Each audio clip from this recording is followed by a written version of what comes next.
Chapter 3, Airship.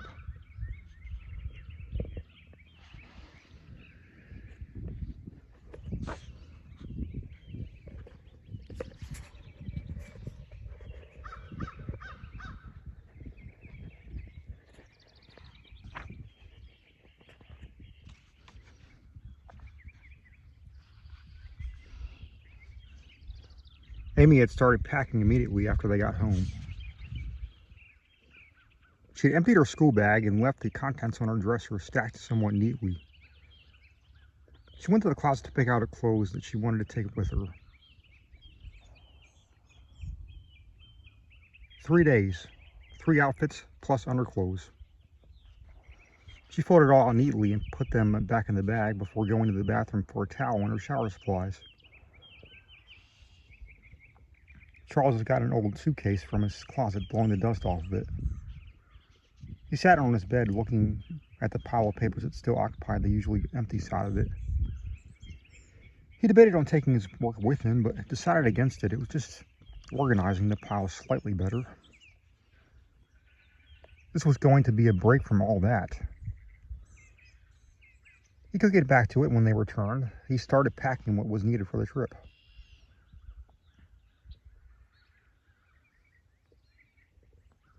What was needed for the trip.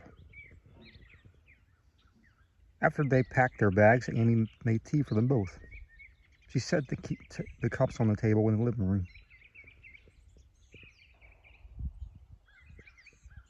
Got everything packed? She walked to the bedroom door, stopping just inside it. He shut a suitcase, turned to her. I believe so. Do you? Yeah, my school bag is full, but not with books this time, just one book. And a bunch of other things.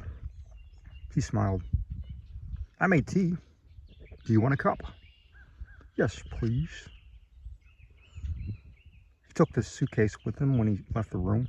He put it by the main door of the little apartment and went to the couch. Amy sat down and handed him his tea. Again, thank you for all of this. You're welcome. He smiled, taking a sip. She picked up her cup and looking into the amber liquid, and her smile fell. But I was thinking, yes. He became a bit concerned with her change of expression. What if there's nothing left? She kept her eyes down. The fires have been burning for years, Charles. They burnt out. There can't be much left. I'm sure that people who go back will have the proper skills and magic to rebuild what was lost. You saw how many wanted to go back. You're right. I just wonder what's left of the city in my mother's house. We can find out when we get down there. What city was it? The one west of the mesa. It was more like a small town. I don't remember much, but because I was so young. I was only 5 when we were forced out by the fires. I just remember people running, leaving almost everything burning, and my mother crying and me screaming as she handed me over to a man who took me over to an airship. There was only room for one more, and I was it. Her gaze became far off, still staring into the teacup. I found out later it was a ship for refugees going out to the mesa. I haven't seen her since. She finally looked back to Charles, her smile gone. I wonder if she's still alive. Did she find another airship? Charles set his cup down and moved closer to her to put an arm around her, comforting her. Amy, I'm sorry you had to go through that. Especially so young. No one deserves that. She leaned into him, her head into his chest. Looking back down to the cup which was clutched in both hands. I just think of that a lot lately. I think this is my chance to maybe find her, or at least find out what happened to her. Closure. Something he didn't have about his wife and son. She nodded and finished her tea. Yeah. If she's alive, would you stay with her or come back with me? She hesitated for a moment. I don't know. It's alright, you have plenty of time to think about it. I guess, but I would feel like I'm abandoning one of 3 people who actually care about me for a woman who would basically be a stranger. It's been 9 years since any of us have been down there. I know. I helped build this place.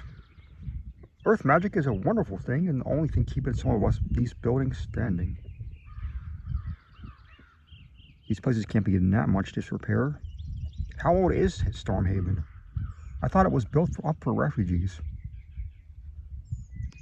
It was expanded upon, but the main buildings like the Sunstone and here are over 100 years old. Places like more homes, shelters, and the academy were built just in time the last 9 years. Wow.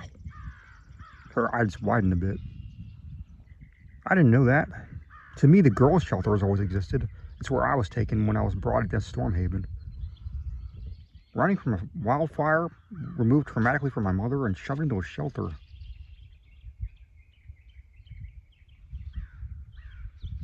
But she seemed okay. Was he trying to hide how it affected her? Sorry you had to go through all that, child. As a child, and especially.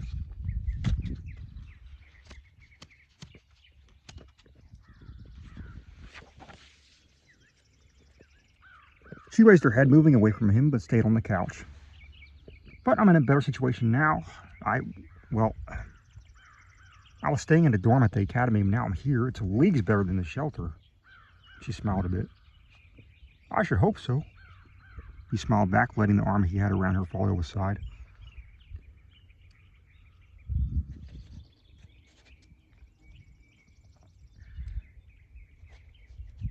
It's a private room, all the books you could ever read in your life, and it's not too far from the academy or the Sunstone. A quick carriage trip. Same for the merchants' row in this farmer's market. That too. Each stood up, taking their teacups. We should get some rest. We're leaving early tomorrow. You're right, we need to get to the dock, get the tickets on the airship, and board it. She stood up, straightening her skirt. Yeah. He went to the kitchen and to put the cups in the sink. He hadn't asked how a child could afford classes at the academy. Maybe the headmistress had a soft spot for her. Why, though? Or had she done odd jobs for money to pay for them? Not to mention she would need books, among other things. Now he was curious. He went back to the living room. You were only 5 when you came here. She looked back to him where she sat. Yes, I stayed at the home for girls, and from then till I was 10. That's when I started at the academy. The headmistress decided to let me join then instead of when I was 11, like everyone else, because the girls' home was overcrowded. One less mouth to feed. He sat in an armchair. I see. But how did you pay for it all? They're not cheap. Doing odd jobs. Painting fences, feeding animals, keeping records. That's how I learned that I'm good at math. So he was right. Oh, and you still do that? When I can. Most people won't hire me, saying I'm too young. I mean, I'm only 14. That's understandable, but maybe I shall stop paying you for your work here. You do a lot. Bookkeeping, organization, dusting. You could be paid as a living assistant. I have the money. Charles, I couldn't ask you to do that. I do stuff here in my free time. You didn't ask, I offered. And you may as well get paid for your work. And if I refuse, then you may find that your bill at the academy is mysteriously paid in full next week. He smiled. Charles. She was getting annoyed, but she could use the money. His smile got a little cheekier, like a Cheshire cat. What? She smiled. You do too much for me. His smile remained. Only because I want to. But I really don't want to take your money. I honestly do these things because I enjoy being here. But I don't want you to be in debt until you're my age, so I'll pay for the rest of your lessons. She shook her head. That's too much. I don't think so, but I do. She argued. I don't think I should be paying my way when I should be earning it.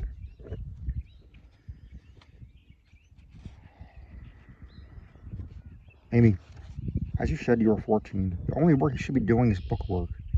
And you are earning it by working here and keeping me somewhat sane. She finally gave up, rolling her eyes. All right. You're a stubborn old man, you know that?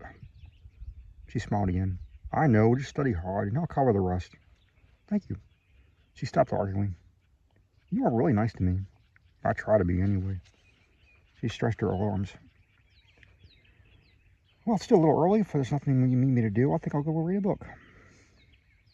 He shook his head. You go ahead. I think I'm done for the night, too. He stood from a chair. Just don't get too caught up in a book and stay up too late. Yeah. She smiled.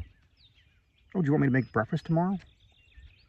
No, it'd be faster to go to the Sunstone. We could eat and go straight to the docks. She nodded. That should work. I thought so. He went to his bedroom door. Well, I'm going downstairs. If you need me, I'm going most likely be in the fiction section. He chuckled. That narrows it down a bit. I don't keep many fictional works around, which I personally think is tragic. I like fantastical stories and whimsical situations. Really? Huh. Then I'll look for some to add to the library. You already do more than enough, Charles. Don't give him more ideas. So long as you're not rotting your brain with something vulgar, I'm fine with whatever you choose. Thank you. Good night, Charles. She went to the door of the stairs that lead downstairs. Charles went to his room, left alone with his thoughts. What if her mother was all right? What if she had survived? She wouldn't abandon her lessons, would she? She wouldn't leave him, would she? If she did, would his mind survive it? Another person lost to him. How long would until he didn't remember her either? But she wouldn't be completely cut off from him. He could still visit her if her mother welcomed him. And why wouldn't she? He'd been like a guardian to her. He wouldn't lose her. He changed to his nightclothes and flopped onto the side of the bed, not covered in papers. He sighed. He was worrying about nothing. He would just leave her education behind. She would never leave her. Do that to him.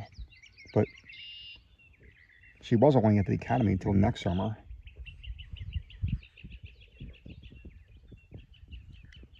She would be graduating. What then?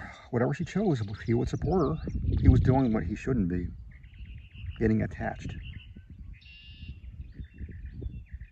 Was that why he was doing all he could for her? To keep her around? It had worked so far, even though she was uncomfortable taking his money. But she was a brilliant young girl, and she wouldn't stay in one place for long. Her mind would stagnate, and that was a waste, and no, she would leave the Mesa eventually. He would have to accept that. He should try to sleep. They had an early morning the next day. He wrapped himself in a heavy blanket and slowly, finally, drifted off into a restless sleep. Amy had found an interesting novel and couldn't put it down. She kept telling herself she should take it to her room so she could sleep. Charles wouldn't be exactly happy to find her asleep at a desk. Again. But she was enthralled, and after a few hours she fell asleep where she sat, dropping the book to the floor. I'll just lay here for a minute. She yawned as she lay her head down. That's when Charles found her the next morning. He checked her room, but she wasn't there, so he grabbed their bags and sat by the library's front entrance. Before going to search for her, she was asleep at a desk in the middle of the fiction section, as she said she most likely would be. Amy. He gently shook her shoulder. Amy, we'll miss the ship. Charles. She gasped as she started to wake. Charles, what time is it? Time to go.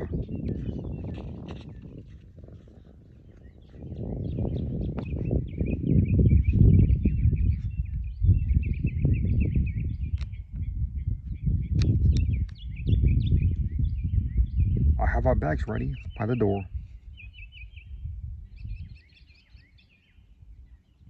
We can leave them when you're ready. She stood quickly.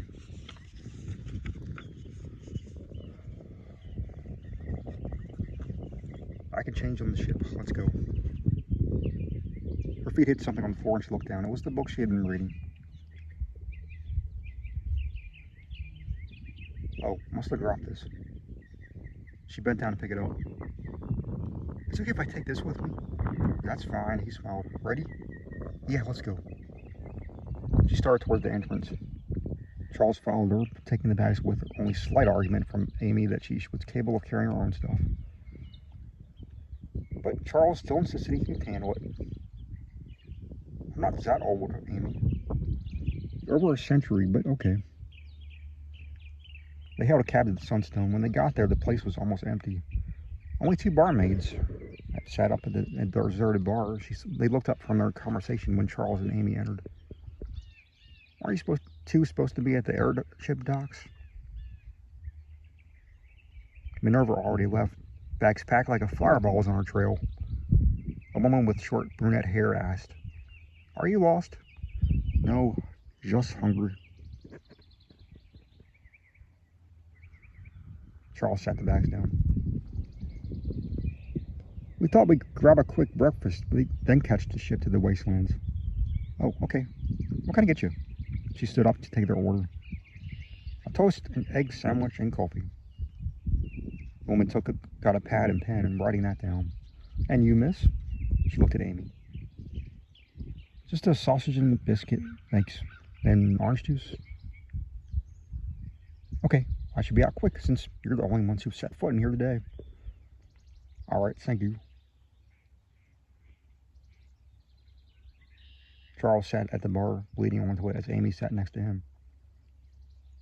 She was still tired from being up all night and a bit sore from sleeping at that desk. Charles turned to face her. "Are you all right?" She gave a sleepy smile. "No, I'm fine." That wasn't very convincing. "All right, so long as you're here, sure. I just need sleep, which we'll get on the airship on the way down." "I suppose so." Still not convinced that she was at 100%.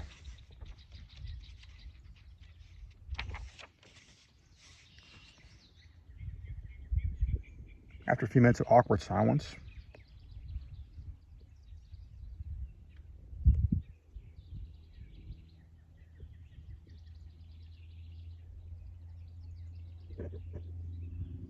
the food was brought out with drinks.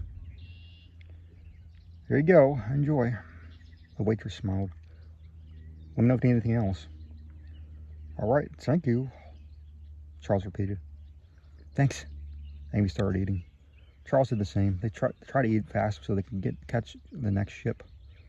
Once they finished their meal, they left for the airship docks. The carriage ride was slow moving, as it seemed everyone in town wanted to leave that morning, but they eventually got them and joined the massive crowd that was one by one buying their passage to board the airship.